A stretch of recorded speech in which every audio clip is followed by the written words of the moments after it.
as the winner of that runoff. This is important. You being here is important. I ask that you enjoy yourselves. Please behave yourself.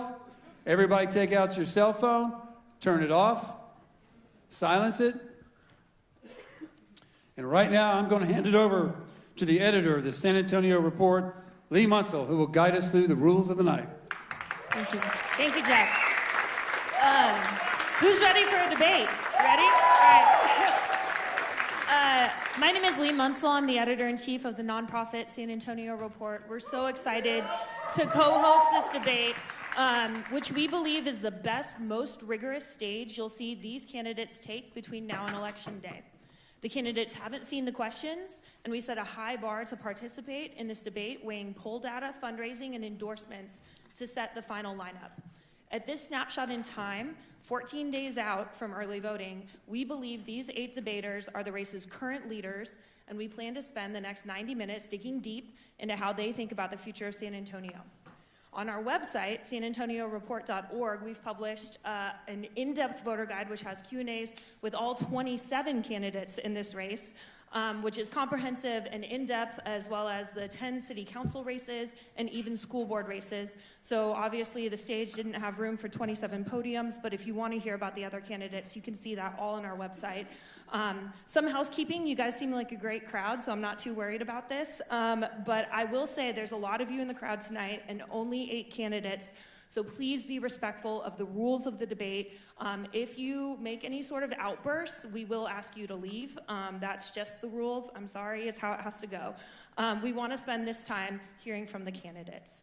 And now, without further ado, I'd like to introduce government and politics reporter Andrea Drush. You know her byline by now, but she has an extensive background covering national, statewide, and local politics, and no one knows this race and these candidates better than she does. So Andrea, take it away.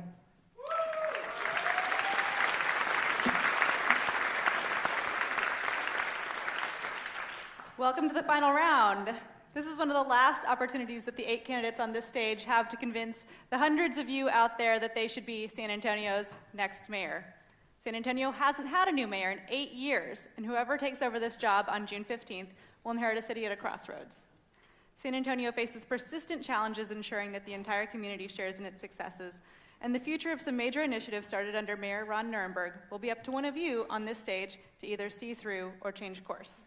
At the same time, the city's relationships with state and federal leaders are being tested every day.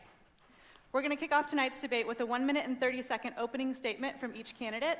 From there, when the moderator asks you a question, you'll have 1 minute and 30 seconds to respond, and if rebuttals are needed, they'll be awarded at my discretion. Quick note for the crowd, this debate is exactly 90 minutes. Disruptions from the audience will take away from candidates' time to make their case to voters, so please keep your applause short and respectful.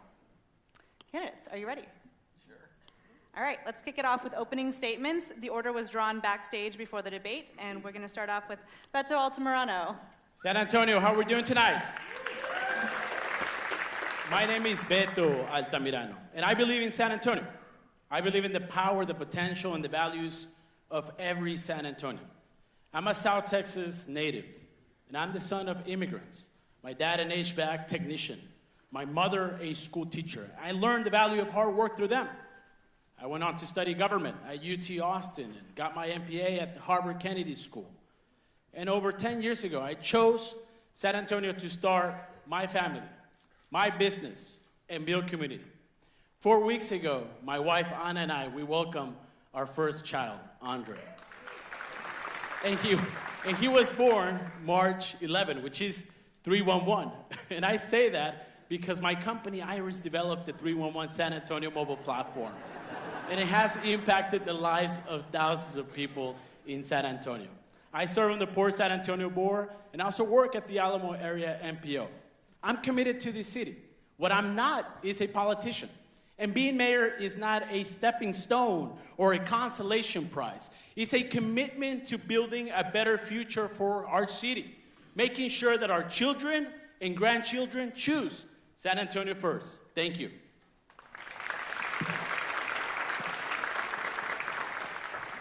Hello, I'm John Courage. Many of you know me, and I recognize a lot of familiar faces out there. I'm here today, though, not to go ahead and convince you to vote for me for mayor, as much as I'm here to convince you not to vote for somebody who shouldn't be mayor. You know, just because you invent a new toy, or you serve on every board or commission the state has to offer, or you went off to Washington and served on a commission, and then a year and a half later you quit because it was too hard to work, that does not make you qualified to be the next mayor of San Antonio. To be qualified to be this mayor, you need to have been working in this community for years, with your feet on the ground and listening to this community. You need to understand what the real needs and concerns are, not by just floating around and having town hall meetings, but by actually working with city departments, working with communities, understanding how the city works, how it should work, and how you can make it work better. So you need to make sure, as you think about all these candidates and what they have to say, and about all the great things they may think they have to offer, what do they really know about city government, about San Antonio, and about you? And I think you need to give that the most consideration while you're here tonight. Thank you. Good afternoon, Rolando Pablos.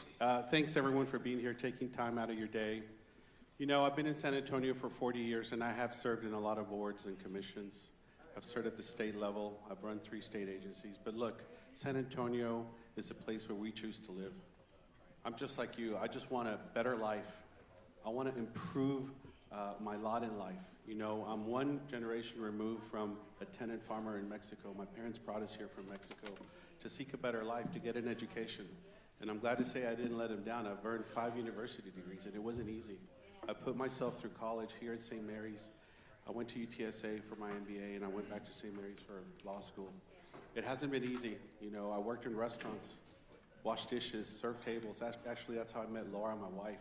You know, I was serving tables, and they sat her in my section, and I fell in love. It was great. And we've been married for 30 years. I'm a family man. We have 4 wonderful children.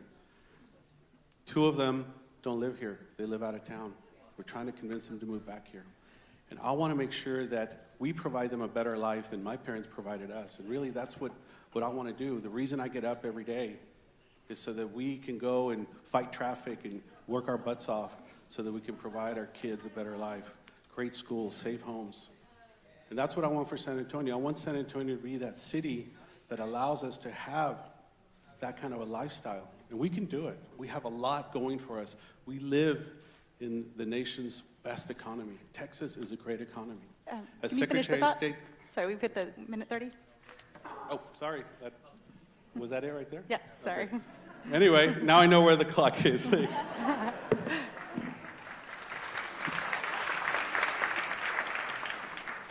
Hi guys, my name is Manny Pelaez. I've been in San Antonio for a long, long time, and I have for a long time been waiting for a mayor who wants what I want, who wants to live in the safest city in the United States, who wants to live in the strongest and the smartest city in the United States, who wants this city to be the most authentic and most compassionate city in the entire country. And I want every other city to be green with envy as to how we accomplish that.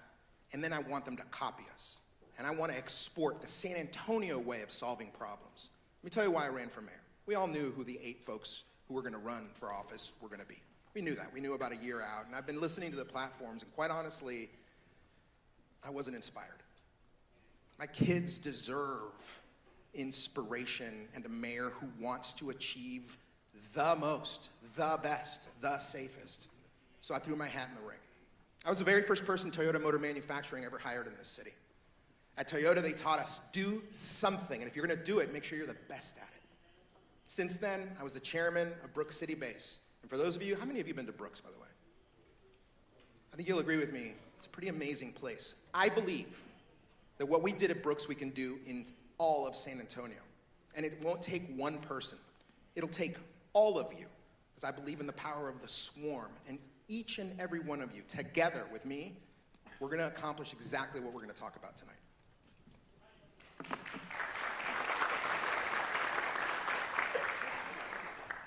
Good evening, and thank you to our hosts. Thank you all for making time today.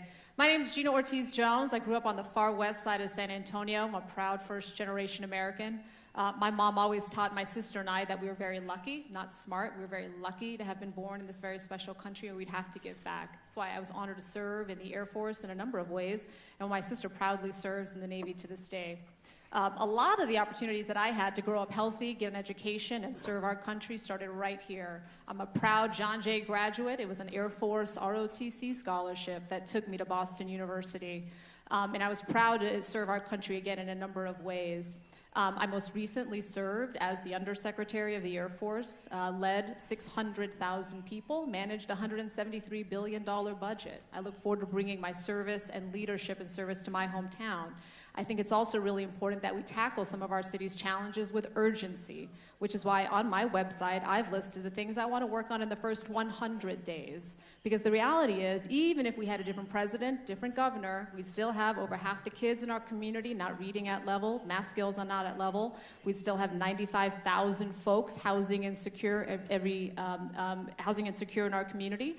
And we would still, if we were on 37 at 5 p.m., be questioning our life choices, right? So it's really important that we tackle these things. We've got the leadership, we've got the resources, we've got the talent, and I look forward to bringing the leadership. Thank you.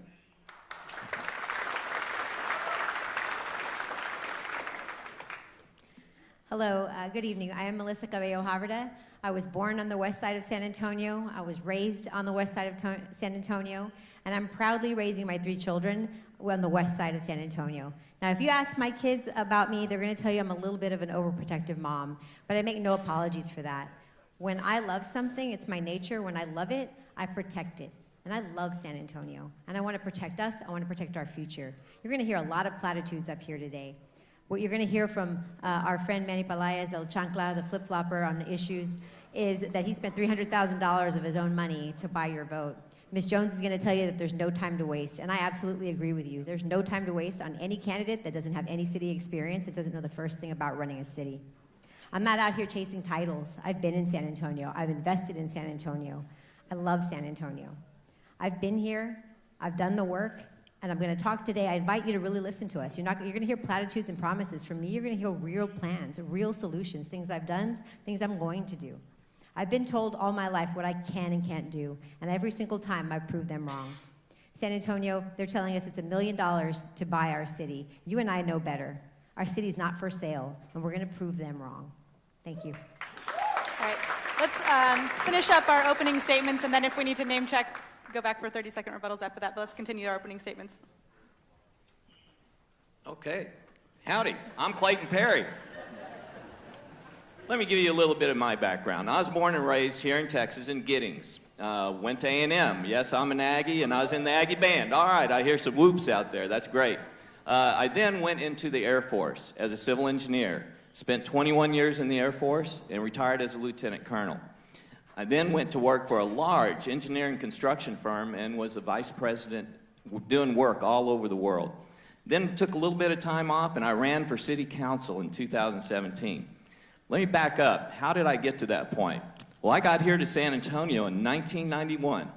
And with me, I was a new single parent and I had 3 little kids in elementary school. And actually, that is my crowning achievement, getting those 3 kids all the way through A&M. They're all successful, and now I got 5 little grandkids. So that's my best achievement. But let me tell you a little bit more. When I got here in 91, I joined my HOA board and was elected to be the president then. And then I got invited to, and was elected to be on the board of the Northeast Neighborhood Alliance, which is 90 different organizations up on the Northeast side.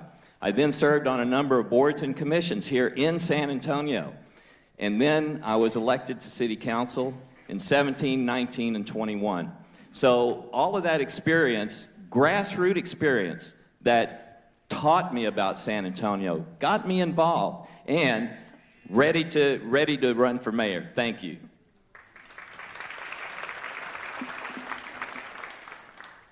Hi, I'm Councilwoman Dr. Adriana Rocha Garcia, And shout out to my LSA 300 classmates that I see in here. Thank you for hosting us. I was born in zip code 78207. You might be familiar with it because it's one of the most high poverty areas in the city of San Antonio. Although we're high in poverty still, we are also very high on culture, and we bring culture to San Antonio. We got to move to the southwest part of San Antonio to zip code 78242 when I was 3 years old. My parents had been evicted. We had a brief stint over at on the east side, but my dad couldn't let his little girl and his wife be alone where there was a lot of drugs and criminal activity. So we moved in with my cousins while we saved money to buy a house. 78242 became the most crime-impoverished area in the city of San Antonio, Indian Creek. You all might remember that when you hear of the creek.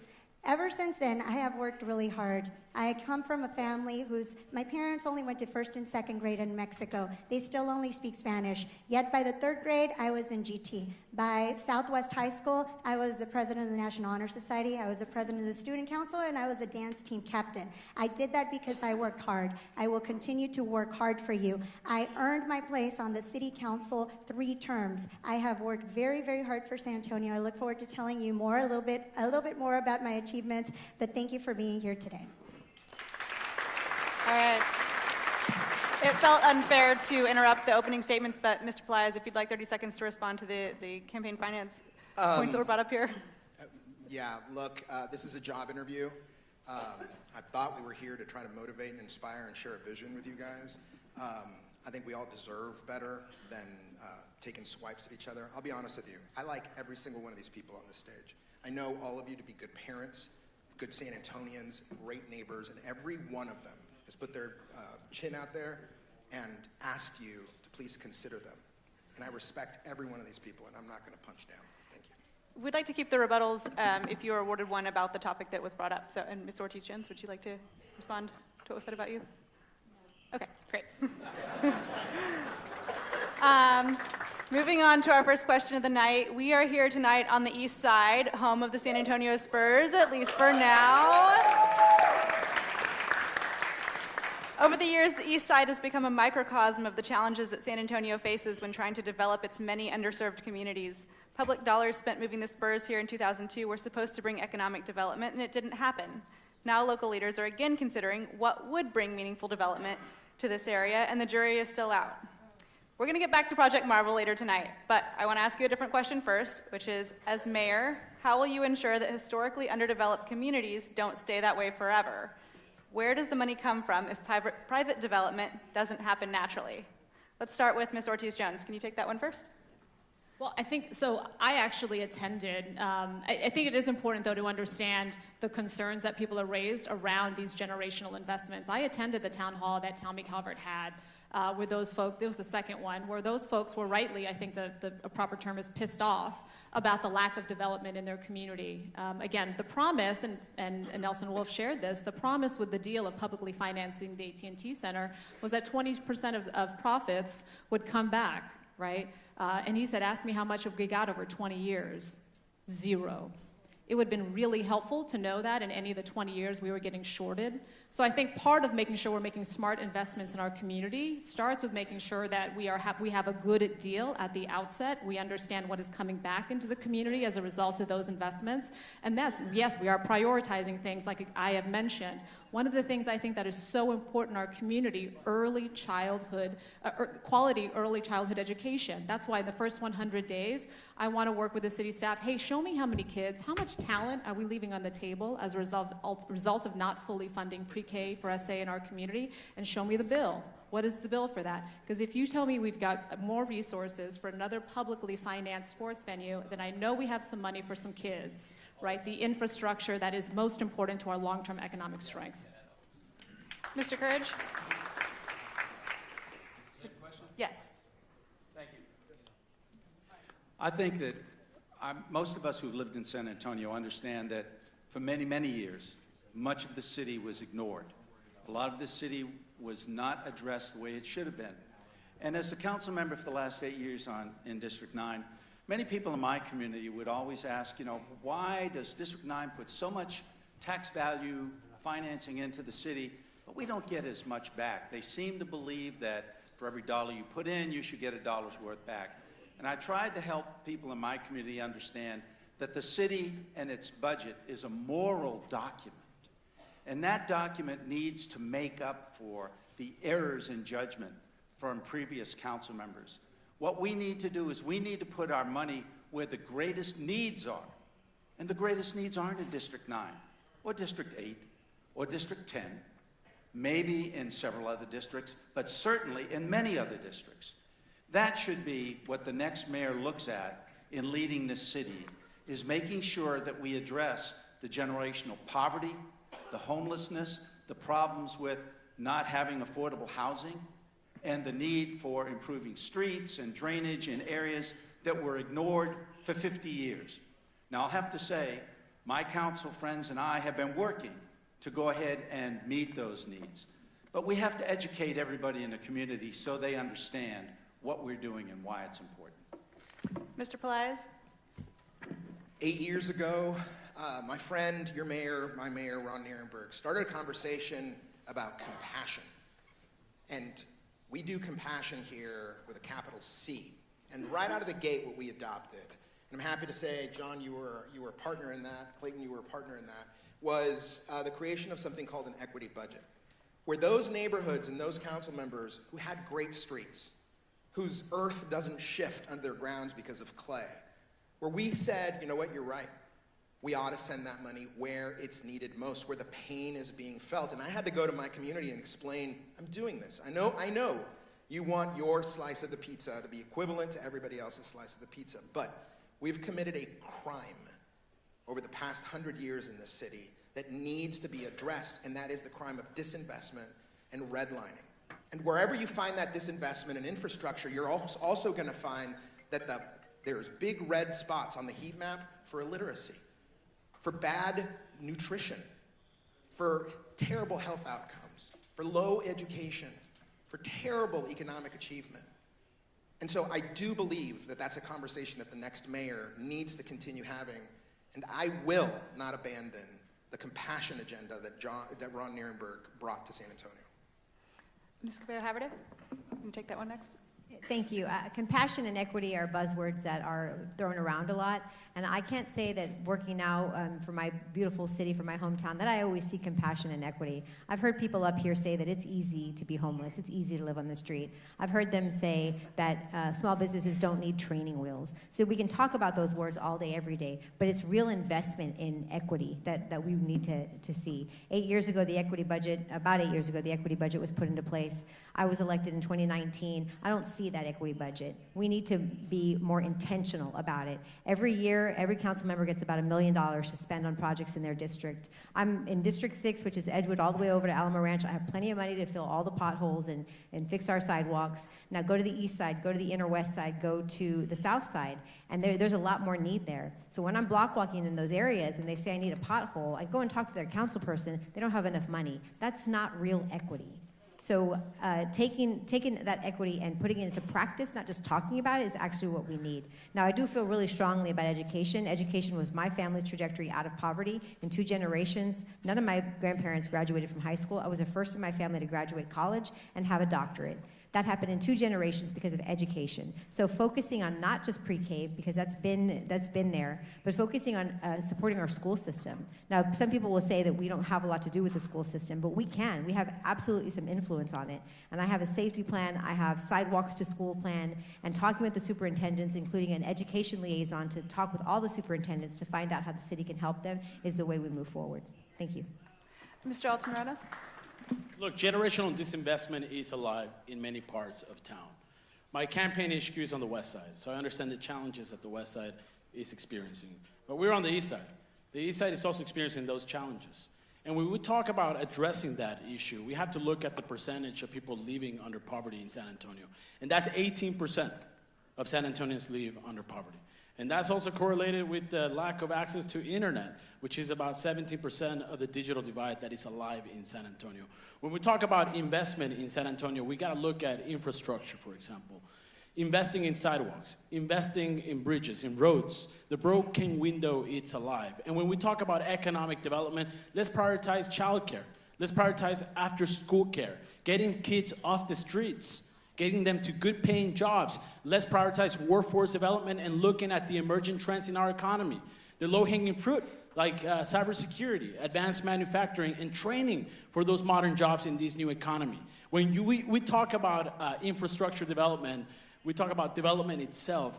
Private development can happen also in many parts of town, but the red tape at the city level is incredible.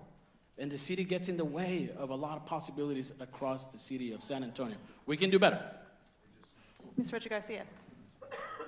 Thank you. We definitely need to continue the equity budget. We have to take a look at what has been working, what hasn't been working. But I propose that we have to focus in on the key issues that are important and relevant to communities like the East Side that have been left out.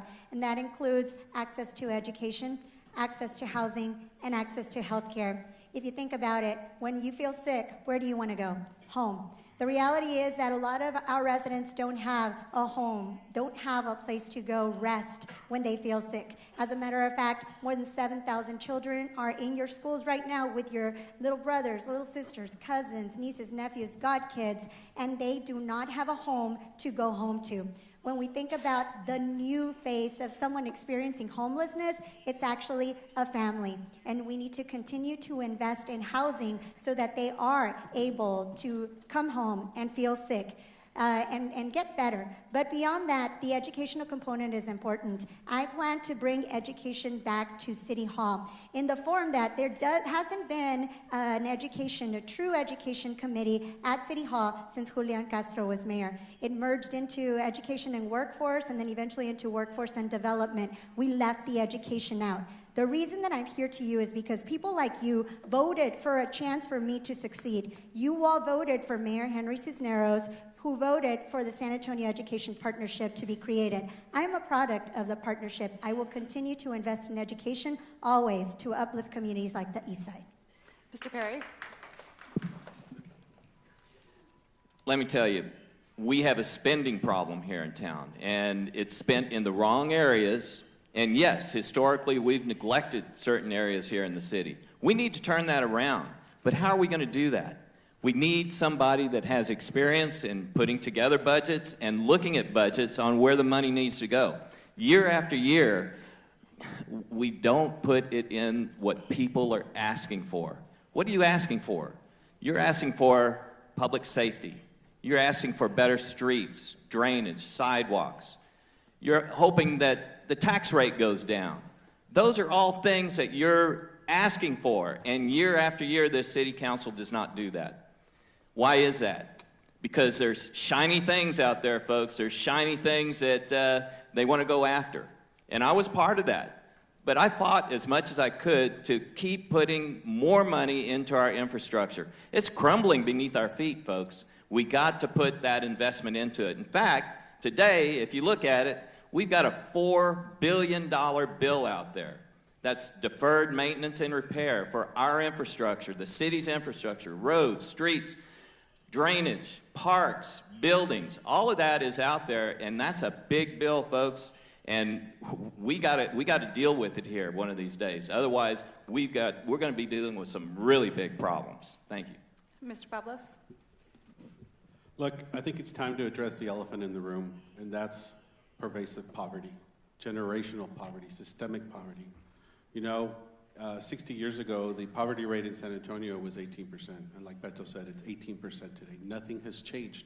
Broken promises. We haven't moved the needle. And let me tell you why this is a problem. You know, poverty is the root condition that drives all these problems we have today. Crime, homelessness, all of our public health problems that we have, educational gaps. We have to do better. And look, I don't think there's anybody on this stage that can tell you that they can fix all those things without having a plan to address poverty. And my plan is very simple. It's aggressive economic development.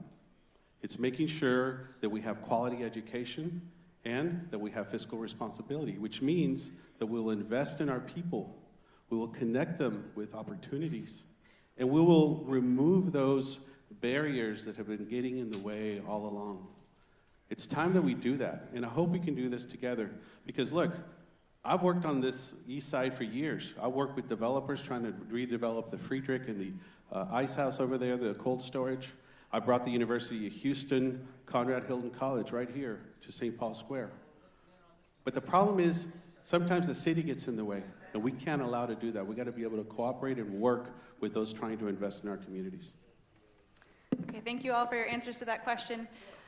San Antonio's city manager is not only among the highest paid in Texas, but also the most powerful, and Eric Walsh was even recently given council's permission to sign off on some major contracts by himself. At candidate forums across the city this year, one of the prevailing sentiments has been that major decisions are being made and projects are being signed off on without public input, and the city council is either not aware or not interested in taking accountability for it.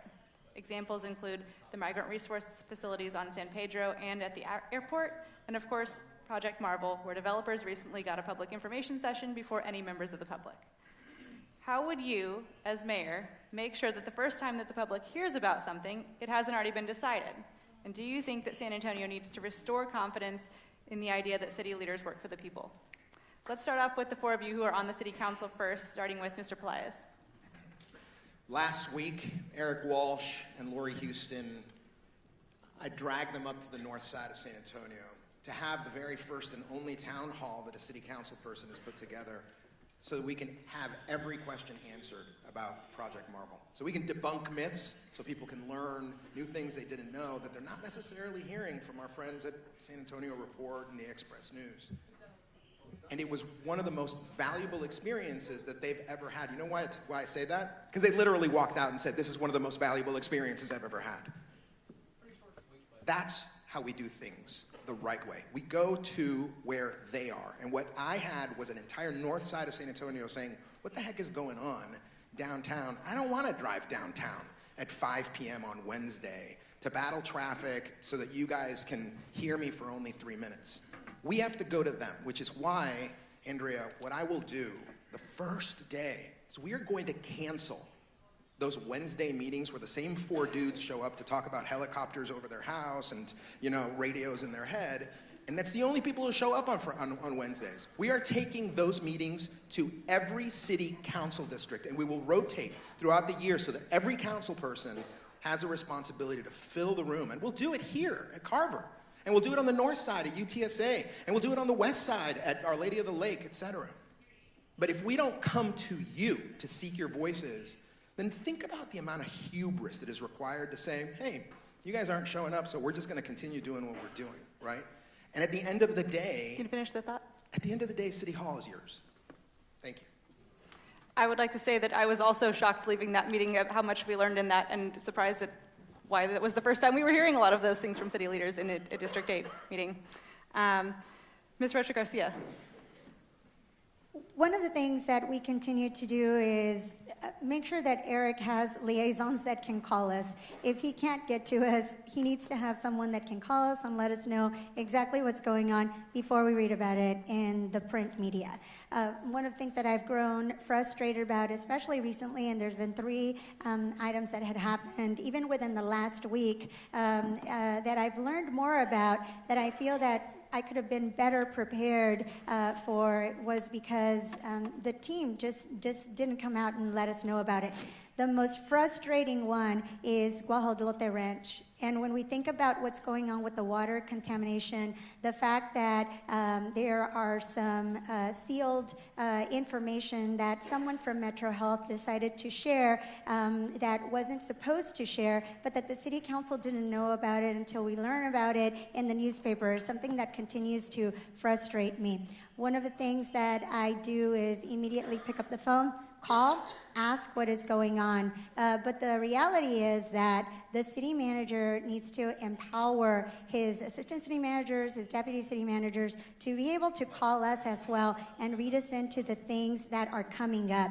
We learn about things a lot of times when we hear news stories, and then we're scrambling to figure out who has the truth, who has all of the pieces of information, or we're jumping to conclusions. So that's one of the first things that I would do to address it. It's in his job description, and it's in his evaluation. Ms. Cabello-Haverda. Thank you. You solved that problem by being a mayor that includes all of the city council. For us to read things first in the paper, for us to go out into community and trying to figure out what's going on, it doesn't work that way. It just doesn't work for our city.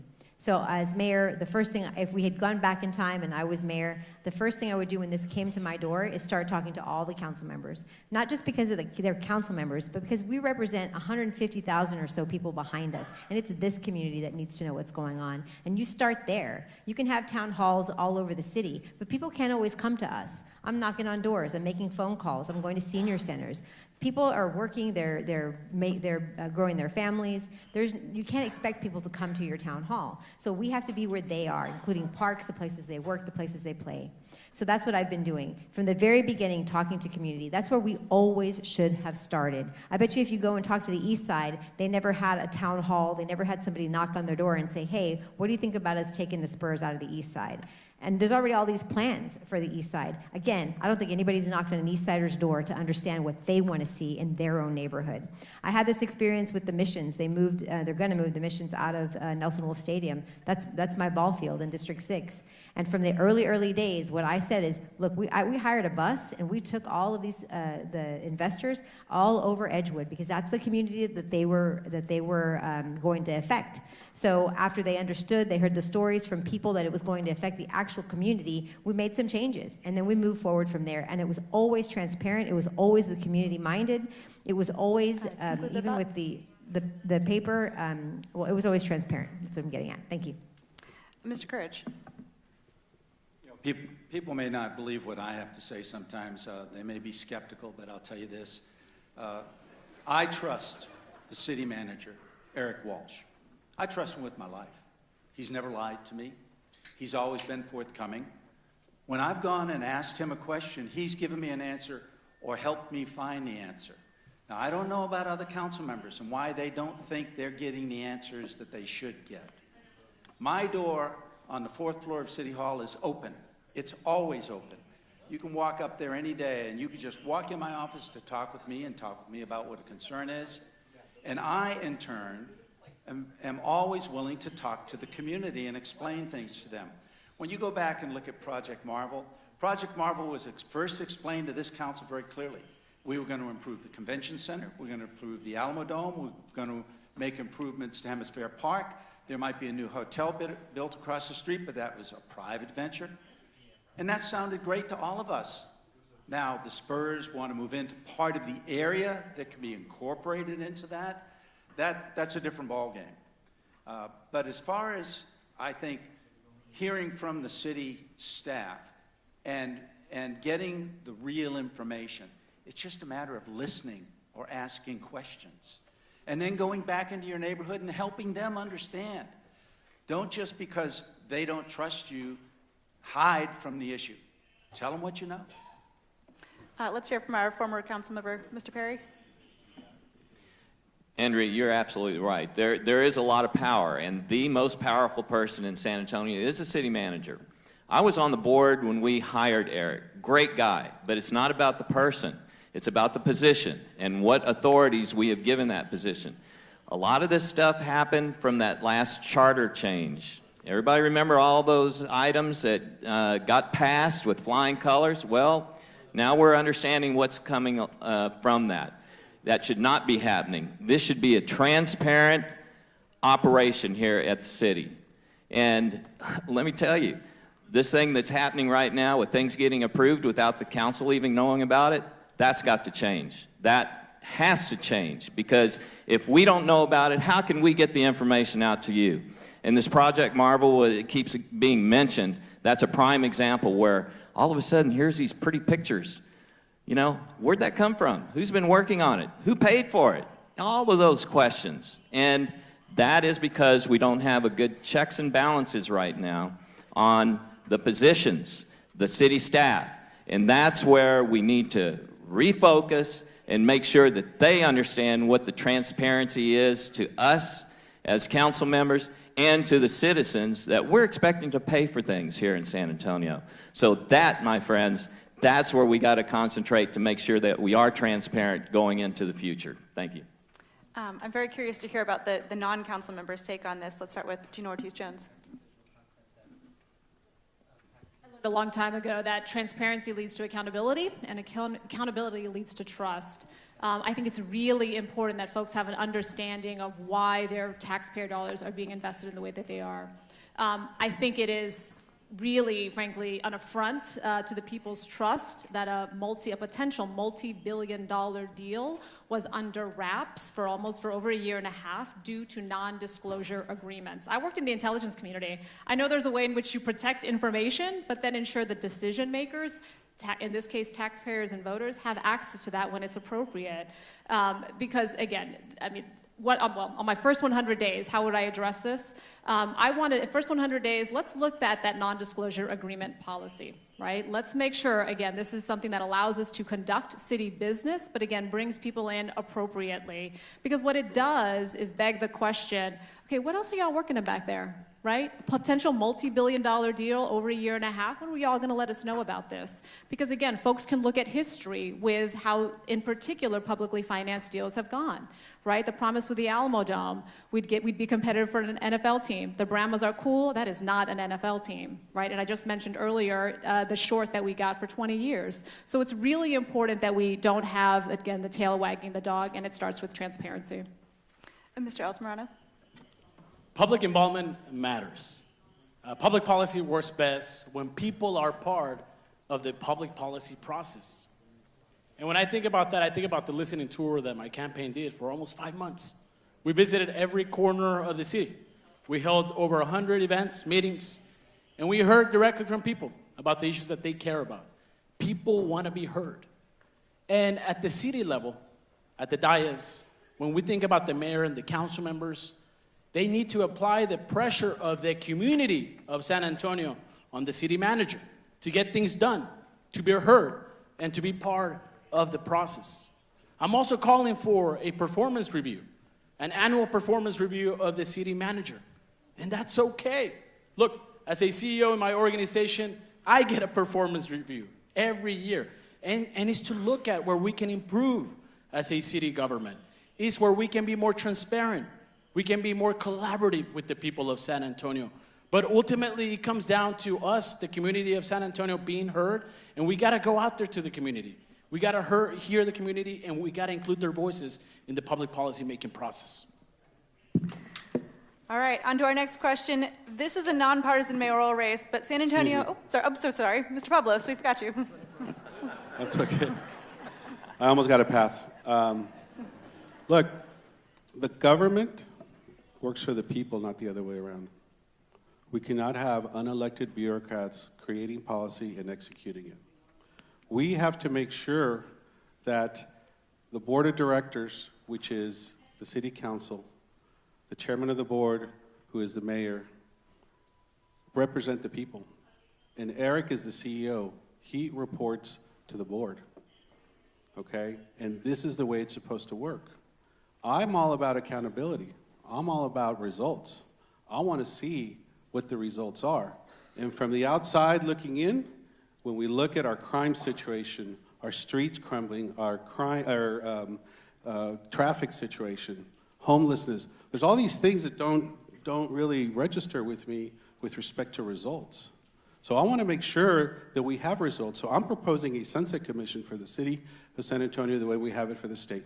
It's an accountability standard, an accountability measure where we can go in and analyze every department, including the city manager's office.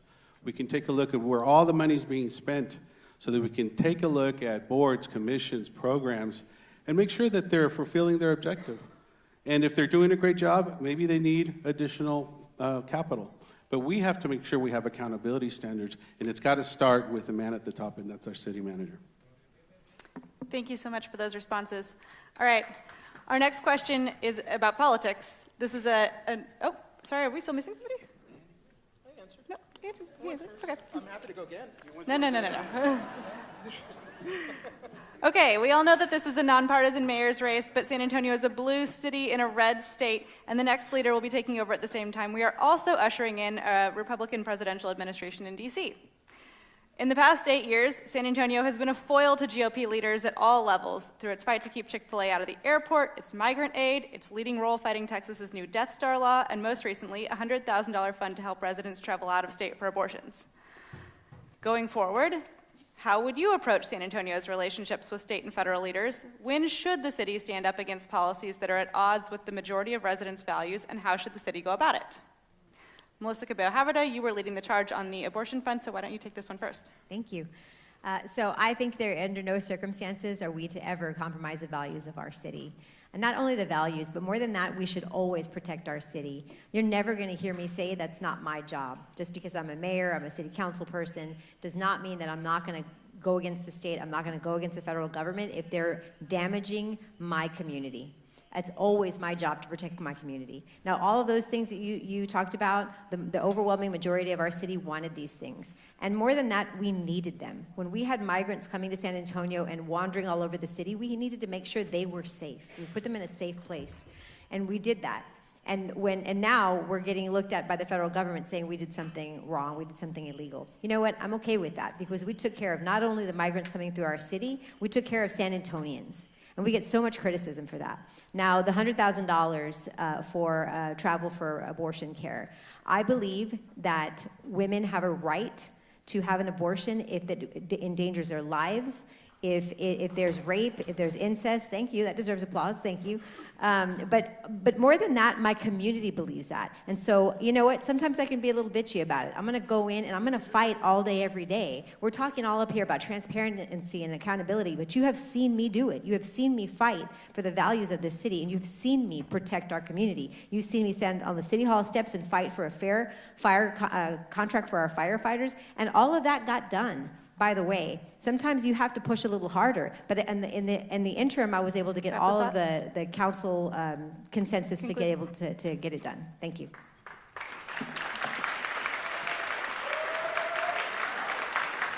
Mr. Pablos, you might be one of the only candidates on the stage with something nice to say about our state leaders. Why don't you take this one next?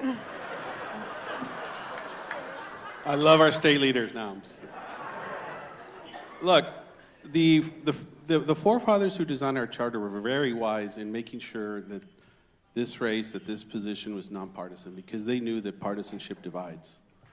And any of you who have heard me as I go around, I talk about making this a nonpartisan situation. We have to check our partisanship at the door. We have to learn to get along, not only amongst ourselves, but with our county, our state, and our federal government.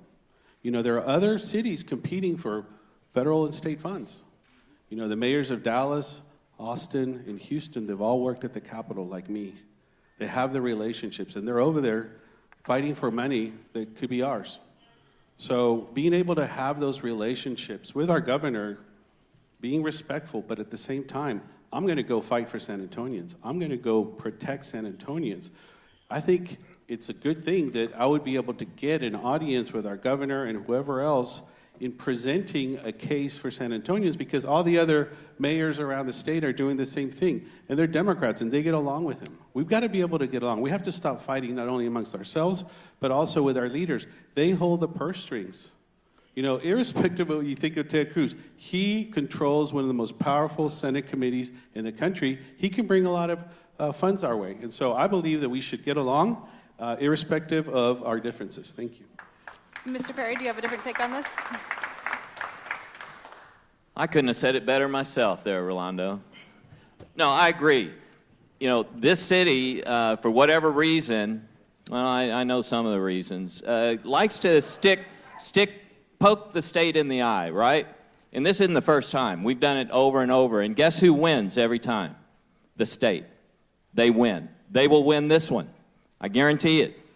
But it is about relationships and how you get along with at the state level and at the federal level.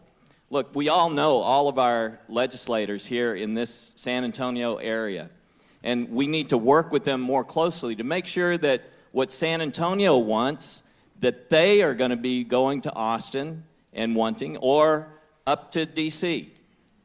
That communication really hasn't existed in the past. I'm going to make that happen by having those roundtables before these legislative sessions get started up at the state to make sure that we're all on the same page, or at least we understand each other instead of fighting with each other. That's correct. It's about relationships, who gets along, and who gets the lion's share of the dollars coming from the state or federal government. So let's work together. with everybody involved and work for a common cause, which is you in San Antonio. Thank you. Mr. Altamirano, as a local digital newsroom, we have access to Google search data that refers people to our coverage, and the most common question that people are asking about you is he a Republican or a Democrat? Since this is a nonpartisan race, we're not going to ask you that tonight, but we are interested to hear your approach to working with state and federal leaders. Yeah, I'm pro San Antonio. That's what I am. Look, I care about the local issues. I really do. And maybe that's why people have the confusion whether I'm a Democrat or Republican. At the end of the day, I'm fighting for the issues that are impacting our city every day. When you look at my campaign platform, I'm focusing on 3 issues: infrastructure, economic development, and public safety. When we talk about working with the state and working with the federal government, look, San Antonio is going to grow to 4 million people in the next 15 years. And it's going to be 8.5 million people between San Antonio to Austin. San Antonio has to be collaborative with other cities. That's why I'm calling for the creation of the Austin-San Antonio Economic Alliance or the South Texas Triangle Economic Alliance. We got to think big to bring more money to San Antonio, more opportunity to San Antonio.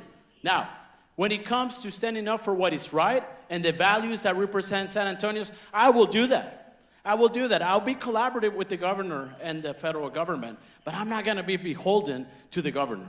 And that's what I intend to do since day one. Bring opportunity to San Antonio and defend the autonomy and the independence of this city.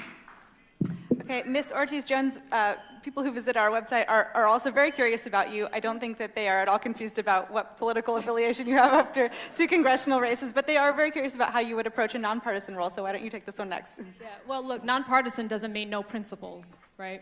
And at the end of the day, this is about results. I'm proud of my career in public service, which has largely been apolitical and about, frankly, my oath to the Constitution. When I think about the opportunities that we have, we will, look, Governor Abbott, you and I, we will be fast friends on the Economic Development Bank Fund, right? That fund that he's got to bring corporations here to Texas, we'll be fast friends on that. San Antonio is the 21st largest manufacturing exporting region in the country. So South Texas Business Partnership, San Antonio Manufacturing Association, chambers, help us let's get a plan together to go from 21 to 17 to 15 to 14. That doesn't just happen overnight, right? So it's really about making sure we're competitive today, competitive in the future by making sure we're investing in the pipeline of talent. Of course, that'll also require us collaborating with the state when it comes to TxDOT. I think it's also important, though, when we look at the challenges in our community, what is constraining our economic development is, for example, some of these attacks on reproductive health care, right? 2022 was the first year our state saw an increase in teenage pregnancy in our state. It was due to the abortion bans. Who's driving that? Young Latinas, right? We're seeing a doubling of increase in sepsis in our community as well. So these laws, these attacks, they are causing OBGYNs, for example. They don't want to train here. They don't want to come here. Okay, we're not going to Project Marvel our way out of that. So let's talk economic development, but let's also make sure we've got safe, healthy folks, and that requires a balanced conversation, which I look forward to having. Mr. Pelaez, we'll go to you next. You played a starring role in some of these fights with the state in the past, but most recently on the Abortion Travel Fund, you said this was a losing legal fight. Give us your current perspective on when it is still appropriate to take on state leaders and how you would go about it. Hey, I'm pro-choice. My family and I have donated money to Planned Parenthood for many, many years. We've volunteered with different organizations who support what we believe in, which is the right of a woman to choose, right? I think it's heartbreaking that in Texas, fellas like Ken Paxton wake up every day and say, how can I hurt somebody vulnerable today, right? And then he does that thing. The problem is that there is a way to fight and a way to win, right? And I think that Pyrrhic victories and kamikaze missions are not always the smartest way to go. What I predicted on the dais was that in exchange for $100,000, we were buying a lawsuit that we were going to lose and a holy war. The way to fight what is happening in Texas is not with a $100,000 theatrical vote for a small amount of money that will never be spent, ever. Instead, it'll go to very wealthy litigators to defend us, and we'll hit the $1 million mark very, very quickly in defense fees. That $1 million, can you imagine what we could use that for at the Rape Crisis Center, at Haven for Hope, at all the other nonprofits that are saving lives? Now, I get it, and Rolando wants us to put our partisanship check it at the door. Which door? The door of the Rape Crisis Center, the door of Endeavors that was just defunded, the door of the food bank that just lost millions of dollars to feed poor people, right? At what cost? Our soul? Are we going to get along? By the way, I've never heard Ken Paxton, when Biden was in the House, telling everybody to get along.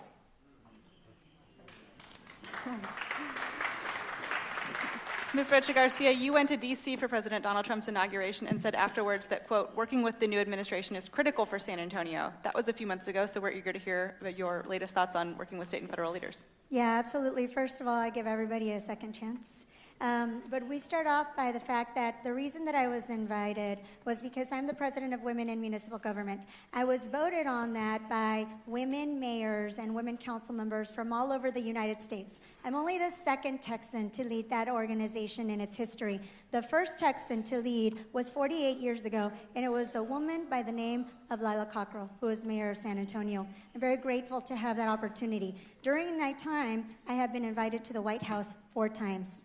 One of those times was critical because it was World AIDS Day. The continuous fight that we need to have for healthcare is critical. It has to be something that is nonpartisan. We are fighting for the same people all across the United States. I represent constituents that people represent in DC, that people represent in Texas, and it's critical to work with them. One of the things that we are very good at here in Texas is working on economic development deals. We are proud of that because that's one thing that we can all agree on in Texas, is that the economy needs to keep going. Why not have San Antonio partner with Texas? Why not have San Antonio talk about the great things, the great opportunities that San Antonians have to help the federal economy? There's this important time coming now where nearshoring is at focus. Why not position ourselves as the city that can work across party lines to make sure that our residents are successful? Mr. Courage, bring us home on this one. I think that what we need to do is understand that Austin doesn't want us to get along. They want us to follow along. And I don't think that's what the people in this community expect. They expect us to lead, or they expect us to be advocates for this community in Austin and in Washington. You know, when you look at what we get from Austin, let's look at what we don't get. We don't get money for public education. It's killing the community. It's killing this state. We don't have money for health care because they refuse to accept Medicaid money in the billions of dollars from the federal government. We don't see support for children because the Child Protective Services in this state doesn't function. You know, so what should we be looking for in the way of supporting Austin? They've written laws, 2127 a couple of years ago, that has 9 categories to limit the effectiveness and the efficiency of city government. You know, that is not the kind of relationship that we just stand there and follow. So we need to be prepared to defend this community in what comes down the line from Washington or Austin. And I think that means we need to look to ourselves, and we need to be prepared to help each other and support one another. This is a vibrant community. The business is not going to go away. The jobs are not going to go away. We just need to combine our efforts and support each other. Thank you all so much for your thoughtful answers on that one. Our next question. San Antonio voters say consistently in polls that reducing crime is a top priority. And each of you on this stage has also said that addressing crime is among your personal top priorities, but we know that that means different things to different people. Just look at the city council's many heated debates about how San Antonio should fairly and effectively police its citizens, including the homeless population and the mentally ill. Given the opportunity to address crime through the city budget, where would you start? Starting with Mr. Altamirano. Yeah, so public safety is my #1 priority. We have to ensure that we have a safe San Antonio, where our children and grandchildren want to choose this city, they want to stay here, and make a beautiful life for themselves. So I'm prioritizing community-oriented policing, which is safe officers, understand the root cause of what is happening in neighborhoods, a better relationship between neighborhood leaders and SAPD officers. We need to expand that program. I also want to prioritize hotspot policing, which is problem-oriented policing. I want to hire more criminologists with a data science background to understand what crime is happening in San Antonio. But one of the things that I really want to see in our community is mental health units out there in the city of San Antonio. A lot of people are suffering crisis when it comes to mental health, and we got to ensure that we have the right healthcare, the mental health units out there providing that service and supporting San Antonians. And let's not forget also animal care services, which is a big one in San Antonio when we talk about animal care, when we talk about public safety. And that includes expanding spay and neuter, hire more vets, and more ACS officers. Ms. Cabello-Haverda. You want to take that one next? So I'm really thankful that I chair our Public Safety Committee. I have since I got elected, and I will say that I'm grateful to that committee because we actually already implemented mental health units. They're called SA core teams. And we did that at the beginning with some COVID dollars. When you have a mental health condition or a loved one or somebody down the street has a mental health episode and you call 911, the dispatcher can figure out if you have the mental health, and they will send out the SA core team. So it's not a gun and a badge at the door, it's social workers. It's people who are gonna talk to the individual, de-escalate, not only handle the situation that evening, but then even follow up later to make sure that they're in treatment, they're following up with their treatment. It's a real care service. So I'm really thankful that we implemented that a few years. It started with COVID dollars, and now we have 3 teams that are around the clock, and we'll continue to grow that program. Safe officers really are our neighborhood, kind of what we all think of as our neighborhood friendly neighborhood officer. They know the neighborhoods, they know our senior citizens, they know kind of the kids in the neighborhood, and they're very, very good at policing, community policing. And we've grown that program every single year. I also think we have to talk about police officers, having enough police officers, and them having the equipment that they need. A few years ago, we helped fund, it's called the Shoot No Shoot screen, and it's the most realistic interaction that a trainee, a police officer trainee will be in unless they're on the streets of San Antonio. And that all helps with de-escalation training. It helps to understand how they're dealing with the person that they're, the suspect. So all of that stuff has been implemented. We're growing it.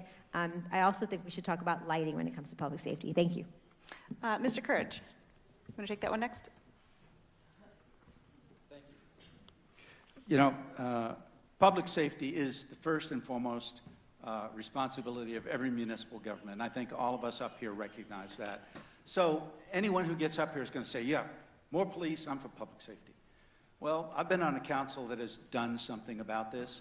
My first 4 years in the council, we increased the size of the police department by 200. It wasn't enough. So 3 years ago, we voted to improve the police department by an additional 15%. That's 350 officers that are going through training last year, this year, next year, until we reach that number. You know, it surprises me. I don't know where some of the candidates have been over the previous few years, because if they had been listening, they would know that the city is already doing a lot of these things you hear about. Now, if they ran for council and served for a couple of years, they could contribute to that. They could help make it better, make modifications or improvements. But you don't get an engineering degree and go to GM and say, I want to work for you, but I want the job of the CEO. You've got to learn what's going on and be part of the solution instead of standing on the outside and saying all these problems that you're going to come in and fix. We're working on adding more safe officers. We're doing more with ACS. We're adding many facilities. You know, so many other things you've heard the new people say, they just don't know what they're talking about. Ms. Ortiz-Jones, you want to take this one next? I come at public safety a little bit different, just given my background, having led 600,000 folks and managed a $173 billion budget, and that's from the standpoint of readiness. So the conversations that I've had both with the fire and the police union, very important. I mean, when I hear the story of a pickup truck responding to something that a fire truck should have responded to. Also the challenges, for example, that our fire personnel face in keeping people here just because the hours are so long and our pay is not as competitive as it is with other places. It's really important, I would argue, that we look at, again, the readiness, so the training, the capacity, are folks able to respond to things? This is exactly what I did as the Undersecretary of the Air Force to make sure we were ready for those things. Los Angeles has shown what happens when you make assumptions about your ability to respond to things. things, and then truly people going unserved, and then the higher costs as a result of not being ready. So I would first want to understand what is our readiness level, and why are the narratives between certainly the unions and some of the city staff reports so different. I think when we also think about public safety, though, again, we have to understand those things that are at the root of this, and much of this is around prevention. A lot of this is really around also economic insecurity. I'm very concerned that we will see an increase in petty crime, an increase in domestic violence. We already have one of the highest rates of domestic violence in our state, and really, as our city is not receiving the resources, it's also unfortunate that many of our key partners in the community will not have the resources. So, you know, I look forward to bringing my leadership, having led through some of these things, but then also making sure that our federal delegation, as well as our state delegation, are really telling the same story about the impacts to our community. Mr. Pablos, take this one next. You know, last week I met with about 50 convenience store owners, and none of them had anything good to say about our public safety service that we provide. And it worries me to hear that we've already been doing these things and we're just obviously not getting the results that we need. Look, it's obvious that we need to do all these great things, but how are we going to pay for all this? We need to focus on how is it that we're going to fund this. And the first place I start is taking a look at the actual department. Is it being run properly? Are there any efficiencies we can find? Is there anything that we can do to save money and shift that money to the other issues that we need to cover? Now, what I want out of all of this is I want to make sure that everybody feels safe and is safe. Last summer, we lost 4 tourists murdered downtown. There's a long list of things that are happening in the city, and we're a big city with big city problems, but we can't be playing catch up. We have to be able to address this issue once and for all. You know, we can't be listening to everybody saying all the great things they're going to do or that they've done, and yet the results are there. They're evident. So for me, it's very important that we address how we're going to pay for this and whether this department is being run in an efficient manner or not, and then start from there. But, you know, when people feel unsafe or they experience crime themselves, well, you can't help but, you know, wonder what's going on. Mr. Pelaez, why don't you take this next? Rolando and I lived in El Paso when we were kids, and El Paso in the late 80s, early 90s was a very dangerous place to live in until they as a community decided we are going to become the safest city in the United States. And they didn't rest until they became that. And I think that El Paso is one of the most beautiful examples of setting a goal and not letting anybody distract you from reaching that goal. I think we can do that here too. Now, it's going to require a lot more cops. You know where criminals commit crimes? Where the cops are not. Number 2, it's going to require, and I'm sad to say this, I don't know why it's broken, but it's going to require reforms at the Bexar County Courthouse. We got judges who let murderers out on very, very low bail, right? And then they go out and guess what they do? They murder again, and everybody says, gosh, we never would have thought that could happen. We got district attorneys who don't ask for the high bonds that we as taxpayers expect be imposed. And it puts us at risk. I think the next mayor needs to go and kick down the door over the DA's office and at the judges and say, stop it, cut it out. I'll tell you,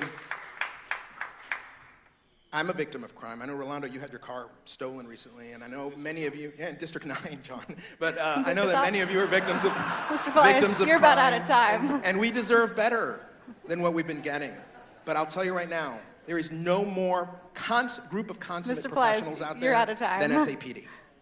Mr. Perry, will you take this one next? Okay, let me clear my thoughts here.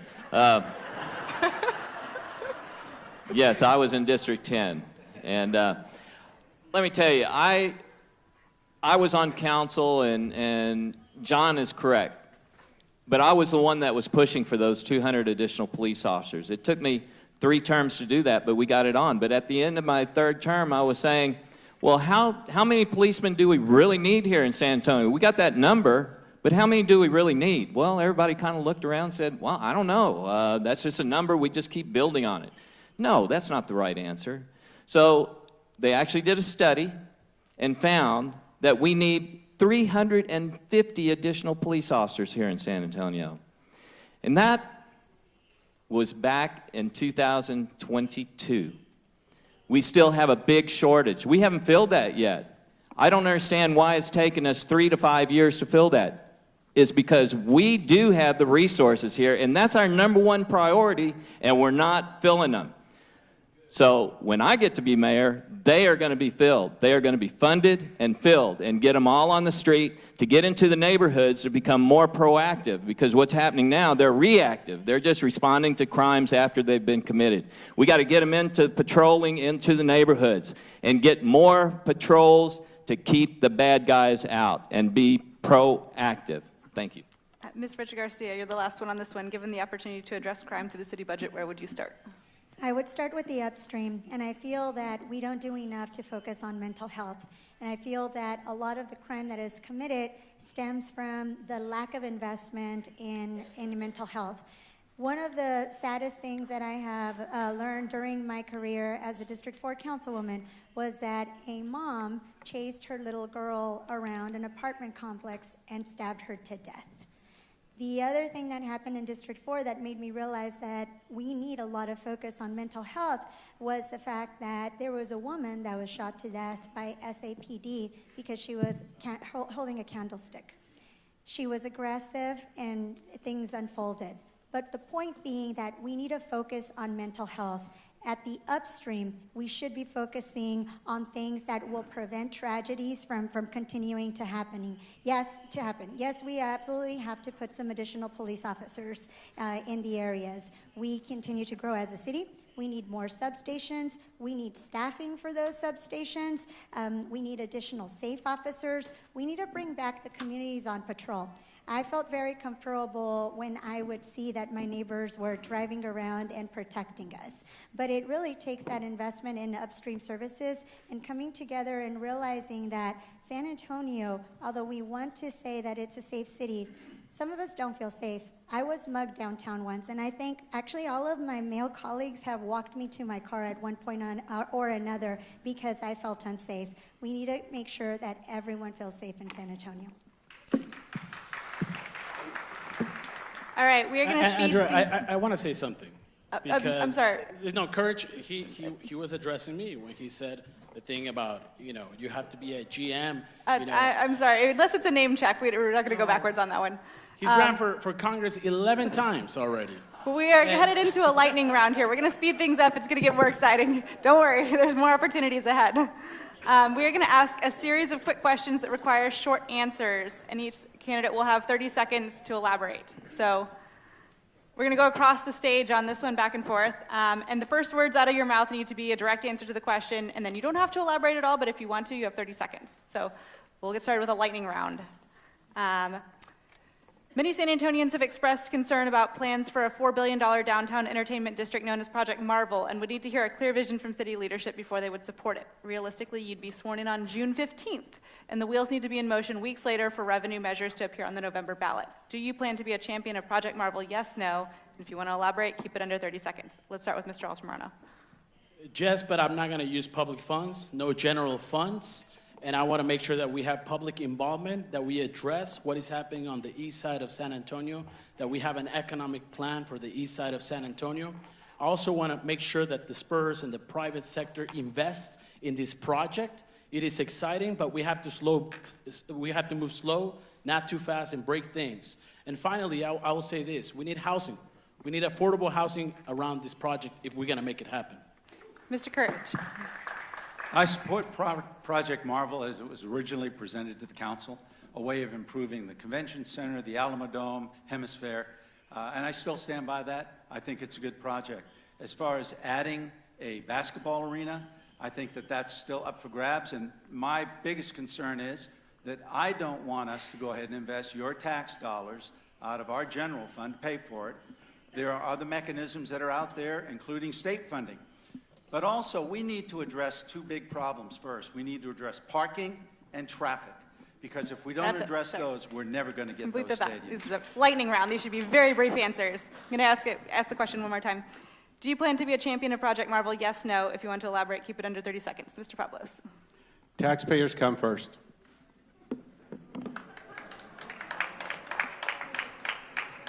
Mr. Pelaez. I'm going to be a champion of neighborhoods. If this stadium doesn't benefit every neighborhood in San Antonio, then I'm not going to support it. If this stadium doesn't benefit schools and childcare and learning, I'm not going to support it, which is why I've already announced this does not get my vote. I will not be a champion of anything if 10% of the revenue from this project doesn't go to more police officers and more safety and more equipment for firefighters, and number two, more money for school safety, teachers, pre-K for SA, and childcare. And let the Spurs build their own damn stadium. Ms. Ortiz-Jones.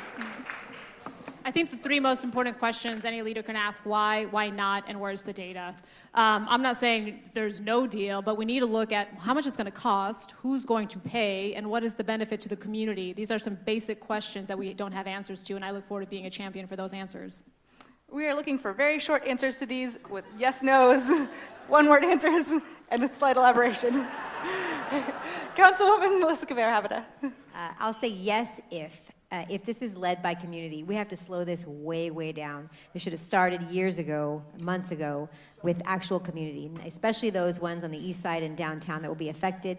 We have to have a displacement plan. We have to have a plan for, obviously, for financing. And I asked the Spurs, a lot of us have talked about the Spurs putting in at least 50% of the cost of the arena. And that's where we start. That's where the negotiations start. Thank you. Mr. Perry. I'm not for using public funds at all.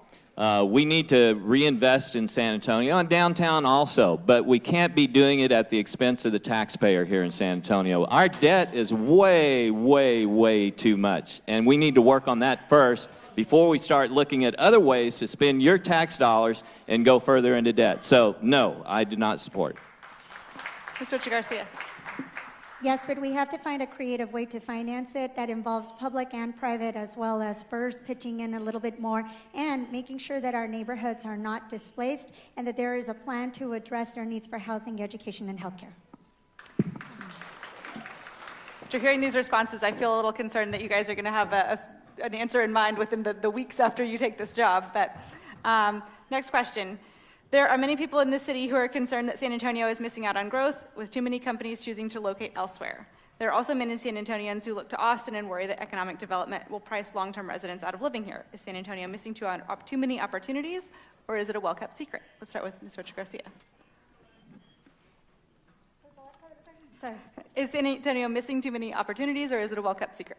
I think that we're a kept secret, and we can no longer be a well-kept secret. We have JCB that just relocated, and we have different opportunities that we can engage with the nearshoring concept that we have.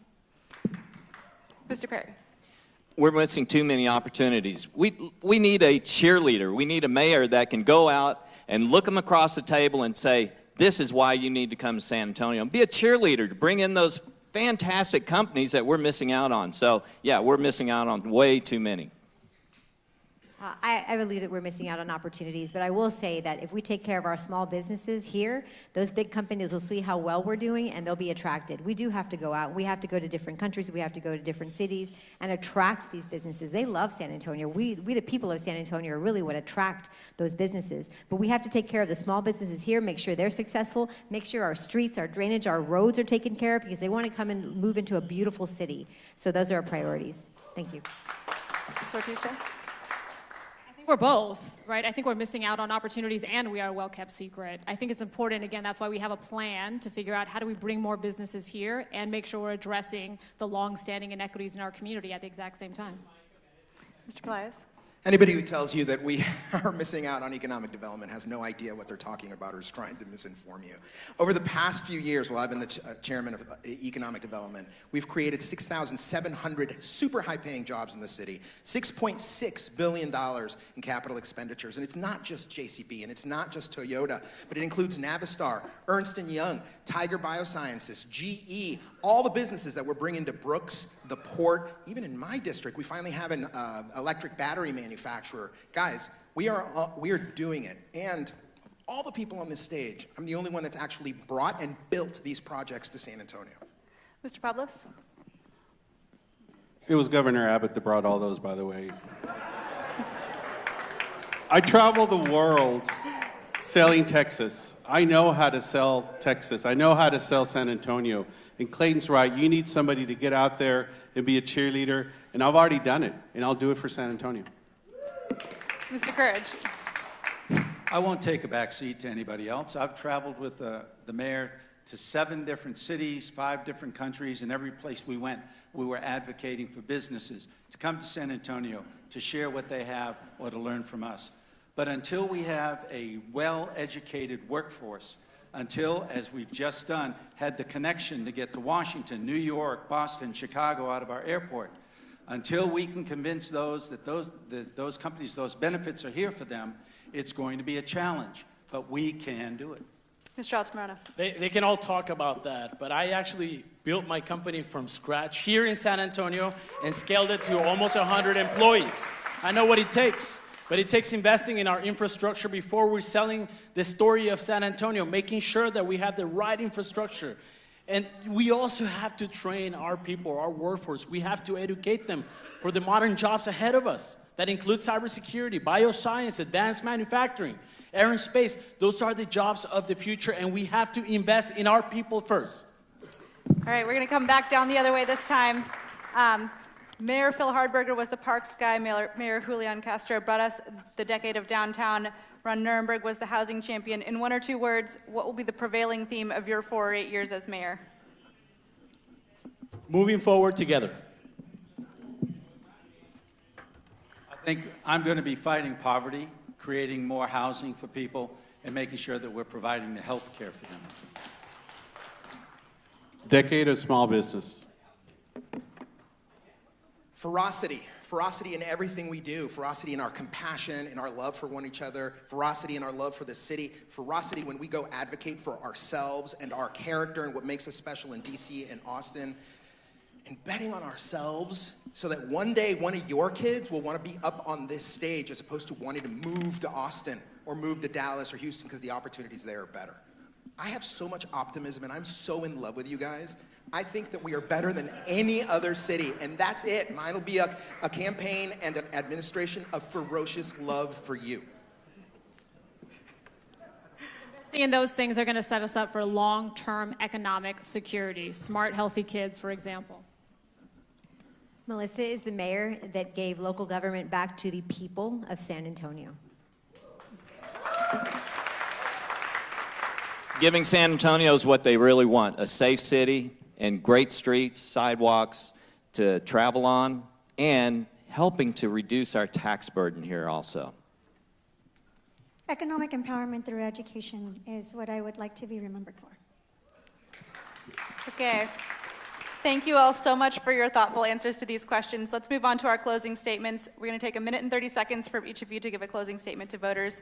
The order was also drawn backstage, so let's start with Ms. Rocha Garcia. Thank you. I'd like to thank you all again for being here. During my 6 years on the City Council, I have helped create, as president of the San Antonio Housing Trust, more than 7,000 units of housing at every level. I'm proud of that work. We'll continue to champion housing. I've also convinced my council colleagues to bring in $600,000 worth for a seed effort for community health equity in South Texas, because we don't want something like what happened during the COVID-19 pandemic to happen ever again. When we lost a hospital on the South Side, we all rallied together. We rallied together as a compassionate city. I will continue to focus on that. Some of the most difficult times have happened during my tenure, and I'm proud to say that I have led with compassion. One of the first things that happened was that COVID landed in District 4 at Lackland Air Force Base. People were scared, people had no idea, and I came out in front with the mayor, and I led with him, and I let our people know that they would be protected.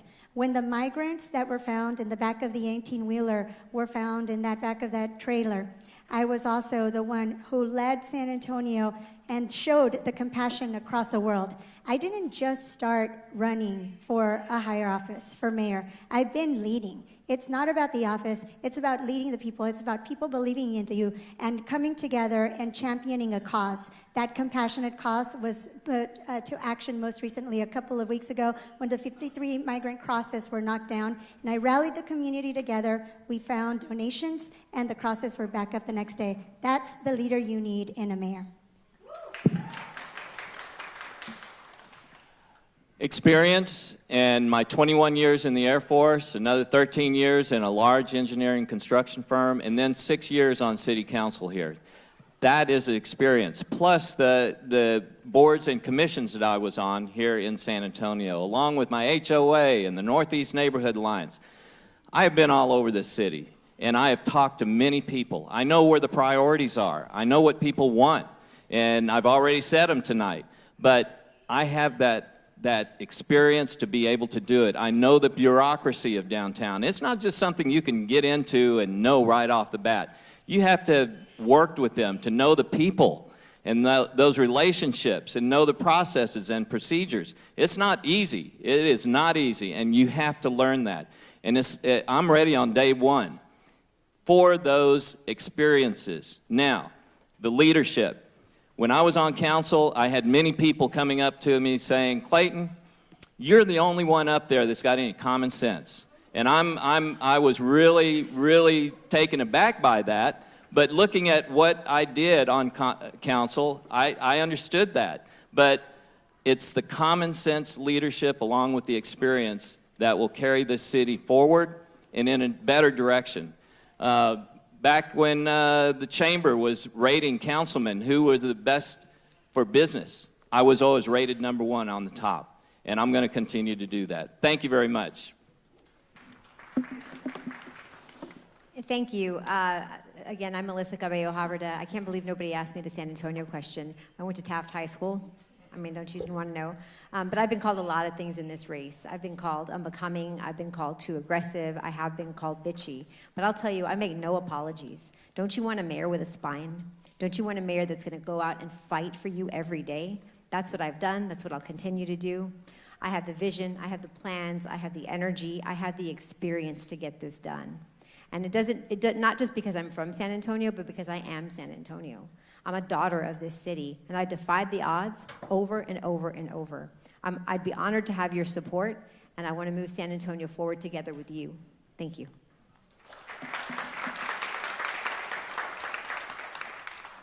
When I mentioned earlier that I had that ROTC scholarship that took me to Boston University, one of the most formative experiences I've ever had was actually before my first day of class.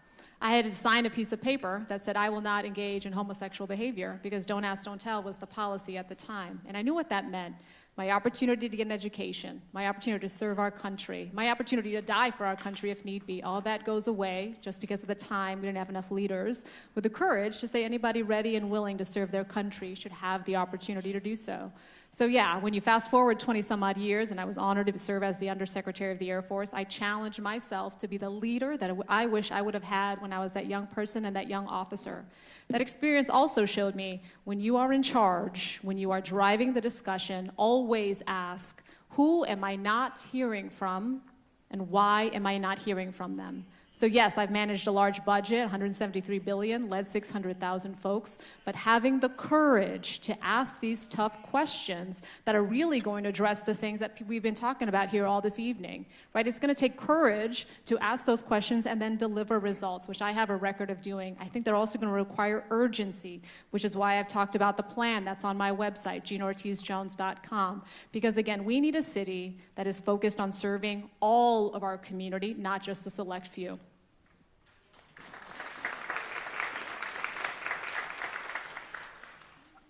This room is really special to me, guys. My wife and I came on a date here years ago to see Billy Strayhorn, just a fantastic musician, play. And then now I'm on the stage. And you know why this place is even more special is because in 1973, they've been around for 107 years, but they've only been around for that long because in 1973, the city of San Antonio was going to knock down this beautiful building. They weren't going to knock down any other theaters. They were going to knock down this one. And this community said, hey, do you mind not doing that? This is our one and only theater dedicated to black families. And the city said, no, we're going to do it anyway. And what did the swarm of people on the east side do? They chained themselves to the front doors. They put their bodies in the way of bulldozers. So I want to tell you, a mayor is a person who relies on the swarm of good people wanting to march in the same direction to accomplish the things I want to accomplish. The safest, the smartest, the strongest, most compassionate city in America. Now, I will tell you, I love these people up here on this stage too. They're fantastic. And I'm friends with all of them. I admire them very much. I'm way better. But no. But the reality is that one person on his own is flawed, right? And in the history of humanity, there's only been one perfect human being that has ever walked the surface of this earth. And that's my mother-in-law. And I'm trying to make her proud, guys. I really am. Thanks for sitting through all this, and I respectfully ask for your vote. Thanks. So this May, we have a choice to make. We can continue to do the same thing over and over again, or we can try something new. We can take a new approach. And I'm for taking a new approach. I'm for taking an approach that is inclusive. We need a mayor who will bring council together, who will help set a vision and execute on it. The mayor's supposed to be acting in a supporting role to each council person and helping them achieve their objectives for their districts, and that's what I will do. I will also leverage my relationships, not only in government, but in the private sector, to be able to attract the investment we need to be able to grow our economy so we can have good paying jobs here, so we can lift our economy, so that we all don't get taxed to death. We share that tax burden by expanding the tax base. And that's what I want to do. I would like to see change at City Hall for the better. Thank you. I have to agree with my friend Councilman Perry and Ms. Jones. It does take common sense and uncommon courage to be the next mayor of San Antonio. And I really want all of you to think very closely about the people you've seen up here and recognize the difference between those who understand how city government works and can make it better, as opposed to those who don't understand and are going to get in there and try and feel their way through for a year and a half. We don't need that kind of leadership. I've served on this council for 8 years, and I have introduced a tax deduction program for child care centers because we need more affordable daycare. I've introduced participatory budgeting in District 9, a program where the people in my district voted on how to spend $4 million of their tax dollars. I'm the only council member willing to get guns off the streets. I've sponsored 2 voluntary weapons exchange programs that have taken 1,500 guns out of the streets in the city. I've supported a new program called Safe Baby Devices, which are going to be put into 10 fire stations around the city so that no more babies will be dumped in the street or in a dumpster. And next week, on Wednesday the 16th, you're going to hear about a new program I'm introducing that will save $10 million in medical debt to thousands of families in this city. And I've done that without the city's support. I've done it because it's the right thing to do, and I'll do that as your next mayor.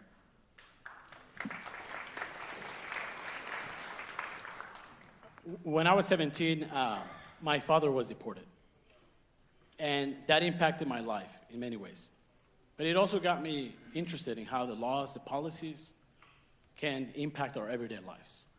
And it takes all of us to get involved. It's not just going to be a few people at City Hall defining the future of our city. It's going to take the people of San Antonio to define the future of our city. That's why last summer when I announced my candidacy, I went to the people to design my policy framework, Plan 210, which you can learn more at plan210.com, focusing on infrastructure, economic development, and public safety. And when I spoke about public safety, I spoke about expanding several efforts like SAFE. And my colleague over here said, we are already doing that. No, it's not about conformity. Conformity is not going to take us to the next level as a city.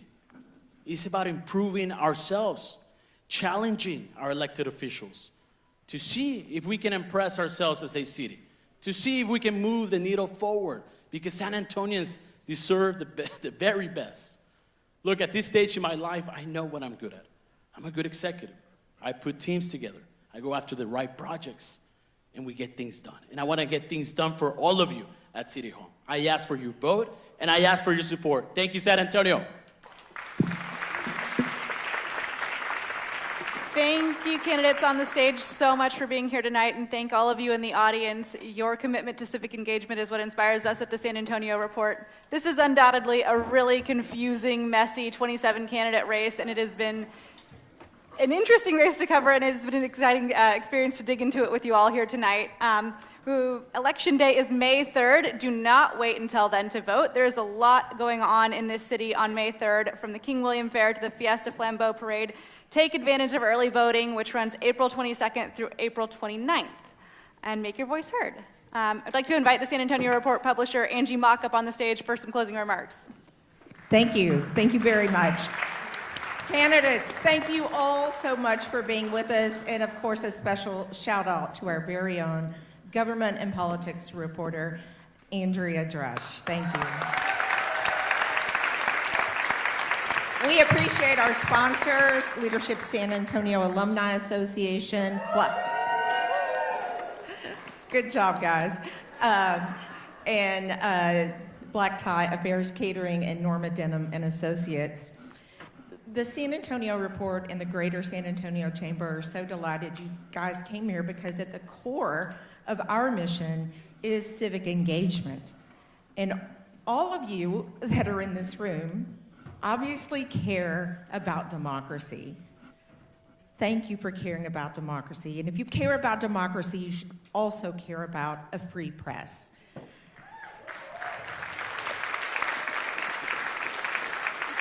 The San Antonio Report is an independent, nonprofit, local news organization, and we are dedicated to covering issues and the news that really matters in San Antonio. And our daily news and events like this and many other events are free to the public to attend, but trust me, they are not free to produce. So I want to ask you all, please, do two things. Consider doing two things. Go to sanantonio.report.org and sign up for one of our newsletters if you currently don't receive our newsletters. I think everyone in this room would especially like Andrea's Bexar County Ballot weekly newsletter. So sign up for that. And if you can, please consider supporting our work, because community news does not exist without community support. No matter, I know you've heard this before, no gift is too small, and it really is true. A small donation to become a member really helps us to continue to do this important work. Thank you all for being here. Have a safe evening and travel home. And candidates, if you'll stay up for a quick photo. Thank you all.